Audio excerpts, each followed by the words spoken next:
Hi all of you all are welcome on this channel. चलिए, मैं कुणाल आप सभी का स्वागत करता हूं अपने चैनल पे। और बैंकिंग एमसीक्यू के एक नए पार्ट के साथ, दैट इज़ पार्ट नंबर 12 के साथ मैं फिर आपके साथ आज जुड़ा हूं। द इम्पॉर्टेंट इज़, अभी तक इससे पहले मैंने 11 MCQs of banking and finance हमने पढ़ लिए हैं, आपको मैंने दे दिया है, उसको आपने आई होप पढ़ा होगा, है ना। समझा कितना होगा आई डोंट नो, क्योंकि आई होप कि 100% तो नहीं समझ में आया होगा, लेकिन अगर 50% भी समझ में आया होगा तो पर्पस जो है वो सॉल्व हो रहा है। तो चलिए, पार्ट नंबर 12 में है 15 क्वेश्चन फ्रॉम 166 टू 180 को विथ ऑप्शन आज हम खत्म करेंगे। तो let's begin with the new part, part number 12। The question is commercial paper.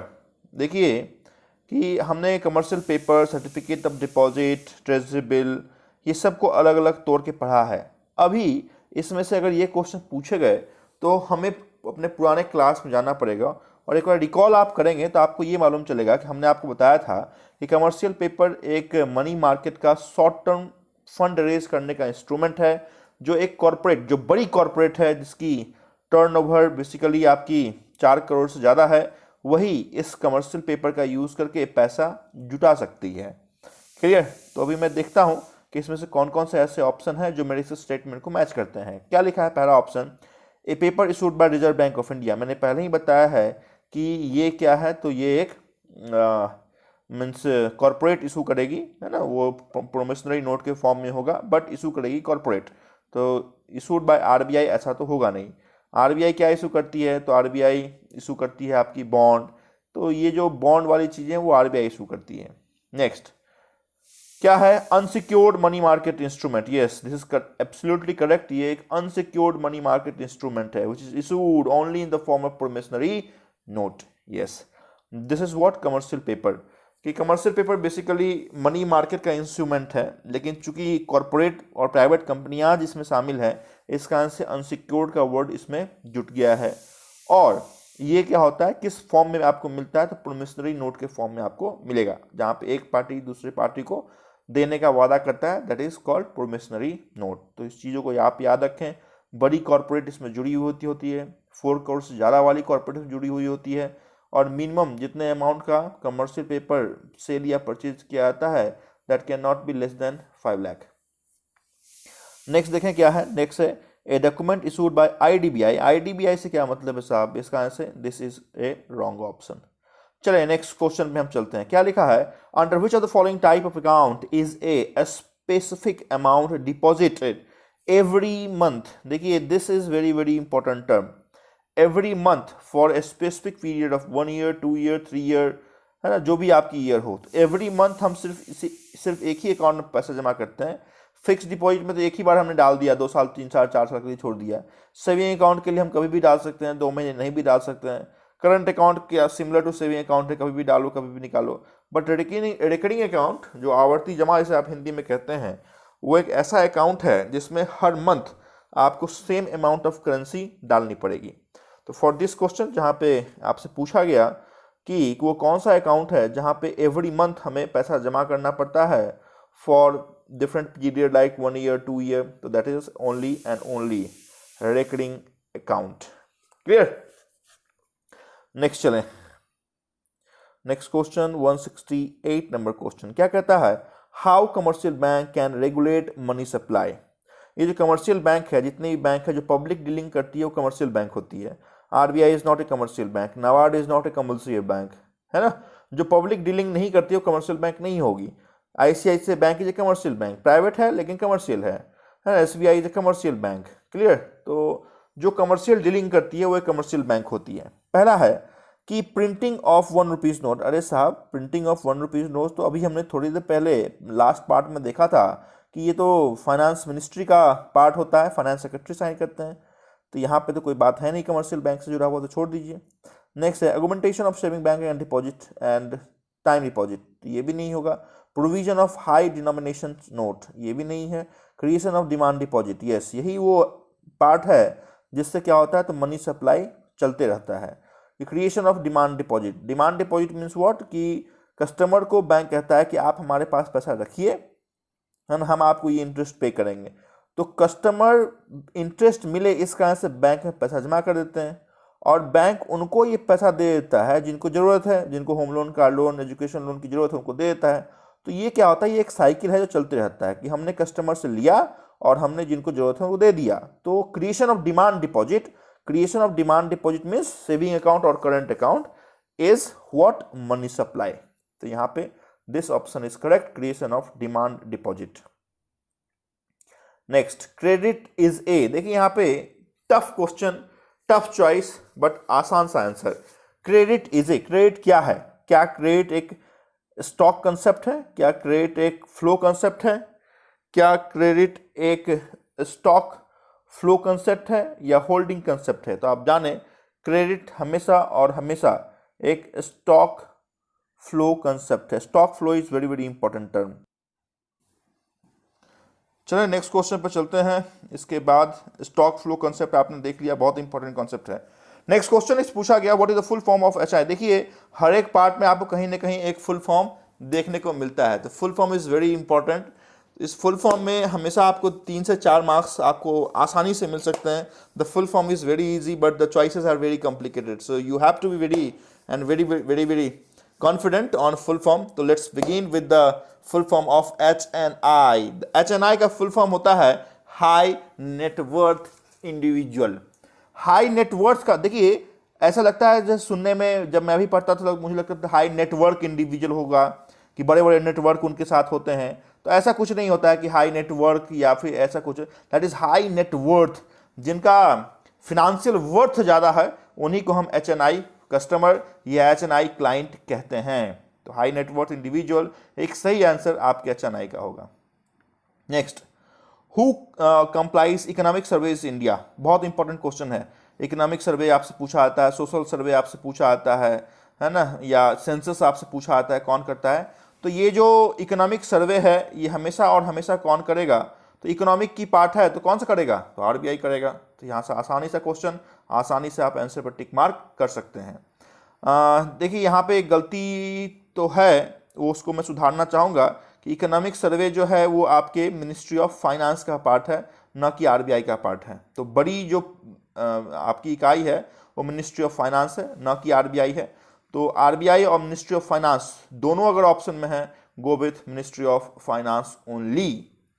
Next question पे चलते हैं, question number 172। A customer is required to maintain adequate balance in his account in order to use his card in merchant established.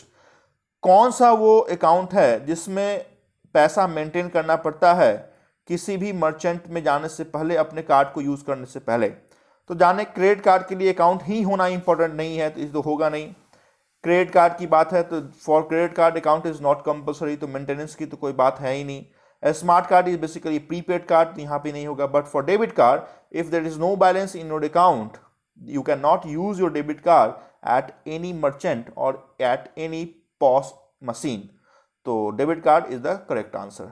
Next चलें, question number 173। Economic planning is an essential feature of. तो ये जो economic planning है वो किस चीज़ का essential feature है? तो स्वाभाविक सी बात है कि सोशल इकोनॉमी का है।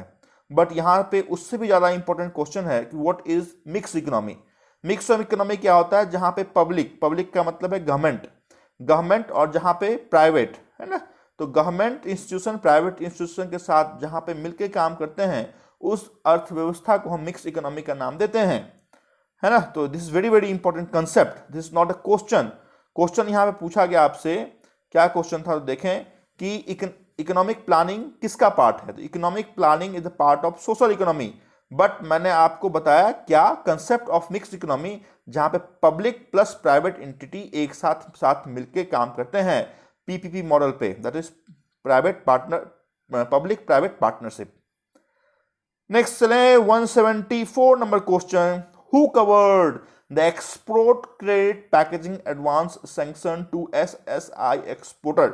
देखिए जब भी आपकी एक्सपोर्ट से रिलेटेड कोई बातें पूछी गई तो हमेशा एक्सपोर्ट क्रेडिट गारंटी कॉर्पोरेशन को जरूर याद रखें, है ना। कौन देगा? तो ECGC देती है, ECGC that is export credit guarantee corporation of India. DICGC is different. DICGC क्या होता है? Deposit insurance credit guarantee corporation of India, ये बेसिकली बैंकों को 1 लाख रुपए तक का इंश्योरेंस प्रोवाइड करती है against all demand and time deposit. Clear? तो इसी is the right answer for this question. Next, SEBI. SEBI क्या है? तो SEBI is a statutory body. SEBI एक स्टैट्यूटरी बॉडी है। देखिए यहाँ पे बोलेंगे सर स्टैट्यूटरी बॉडी क्या होता है, तो आप जाने कि स्टैट्यूटरी बॉडी मीन्स कि एक नॉन कॉन्स्टिट्यूशनल बॉडी है which is setup by a parliament, है ना। और आप ये भी कह सकते हैं statutory bodies are authorised to pass the law and take decision on the behalf of state or country. तो this is what the meaning of statutory body. तो सेबी कॉन्स्टिट्यूशनल बॉडी नहीं है, नॉन कॉन्स्टिट्यूशनल बॉडी है जिसको हम statutory body का नाम देते हैं। बहुत इंपॉर्टेंट है ना। सेबी का एस्टैब्लिशमेंट 1988 में हुआ था। संवैधानिकता मतलब पावर जो है 1992 में हमने दिए हैं। Next, what is the USP of saving account? तो सेविंग अकाउंट, अगर कोई बैंक बोले कि आप मेरे पास पैसे रखो और आपको हम इंटरेस्ट नहीं देंगे, तो आप बैंक में पैसे रखेंगे क्या? तो नहीं रखेंगे। तो this is what the USP of saving account. Saving account का यूएसपी उसका क्या है? तो इंटरेस्ट रेट है ना। बट कौन सा interest rate? Higher interest rate और लोअर इंटरेस्ट रेट। तो जो बैंक ज़्यादा इंटरेस्ट देती है आपके सेविंग अकाउंट पे, वहीं पे कस्टमर क्या होते हैं? तो मूव करते हैं। कोटक महिंद्रा बैंक बोलती है कि 6% is more than 50%, that is उसका टैगलाइन ये 6 ग्रेटर देन 4, मतलब ये 4% पहले जनरली एसबीआई देती थी, तो मैं आपको 6% दूंगा। रत्नाकर बैंक लिमिटेड आरबीएल ये कहती है कि 7.1%। तो ये जो सेविंग बैंक अकाउंट पे इंटरेस्ट मिलता है, यही उस बैंक के लिए क्या है? तो यूएसपी है। तो this very very important, higher rate of interest, not lower. Banking channel नहीं, इजी टू ऑपरेट नहीं, है ना। रेट ऑफ इंटरेस्ट की बात होती है ना, उसी पे कस्टमर क्या होते हैं? तो मूव करते हैं। Next, which of the following remains at top of organisational structure of RBI? तो ऑलवेज एंड ऑलवेज कौन होते हैं टॉप गवर्नर ऑफ आरबीआई? है ना, शक्तिकांत दास आपके लिए काम कर रहे हैं आज के गवर्नर के रूप में। He is 25th governor of reserve bank of India. तो आरबीआई के टॉप ऑफिशियल गवर्नर होते हैं, न कि चेयरमैन और सीईओ और एमडी होते हैं।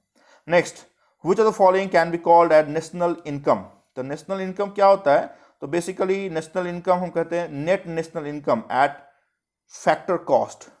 तो नेशनल इनकम आप फैक्टर कॉस्ट का आप ये कह सकते हैं कि एनएनपी, बेसिकली इसको शॉर्ट फॉर्म में अगर देखें तो NNP national product is a market gross national product minus depreciation. तो यहाँ पे नेट नेशनल इनकम को आप टिक मार्क कर सकते हैं। नेक्स्ट, FIMMDA, पहले तो इसका फुल फॉर्म ही आपके लिए इंपॉर्टेंट है, बाद में इस क्वेश्चन को हम पढ़ेंगे। तो फुल फॉर्म आप लिखें आप। FI का मतलब है फिनेंशियल इंक्लूजन नहीं होता है, क्योंकि अभी इतना ज़्यादा फिनेंशियल इंक्लूजन चला हुआ है तो हमें लगता है FI का मतलब फिनेंशियल इंक्लूजन ही होगा, बट ऐसा दूर दूर तक नहीं है। FI stand for fixed income. तो यहाँ पे मैंने आपको ये करेक्ट कर दिया। MM का मतलब होता है मनी मार्केट, तो fix income money market. DA का मतलब होता है डेरिवेटिव एसोसिएशन। अभी इस फुल फॉर्म को आपने आई होप लिख लिया होगा। अभी हम इससे आगे चलते हैं। FIMMDA general principles and procedures are applicable to, है ना, किसके लिए एप्लीकेबल है? तो मनी मार्केट का है, इसका डेरिवेटिव भी होगा, है ना, फिक्स्ड इनकम मार्केट भी होगा और मनी मार्केट भी होगा। तो all of these is the right answer. Next, question number 180, which is the last question for this part. Expand FIPP, that is Foreign Investment Promotion Board. तो foreign याद रखिए, यहाँ भी है, यहाँ भी है। इन्वेस्टमेंट याद रखिए, प्रोमोशन होता है ना, जो FDI वगैरह है तो प्रमोशन है और बोर्ड है। This is the last question which I have taken in part number 12। I hope कि ऑल क्वेश्चंस वेरी इंपॉर्टेंट और आपको समझ में आया होगा। तो इतनी ही बात मैं आपके साथ इस पार्ट में करूंगा। बने रहिए हमारे साथ नेक्स्ट इंपॉर्टेंट क्लास को देखने के लिए। Thank you so much for watching this video, है ना। मिलते हैं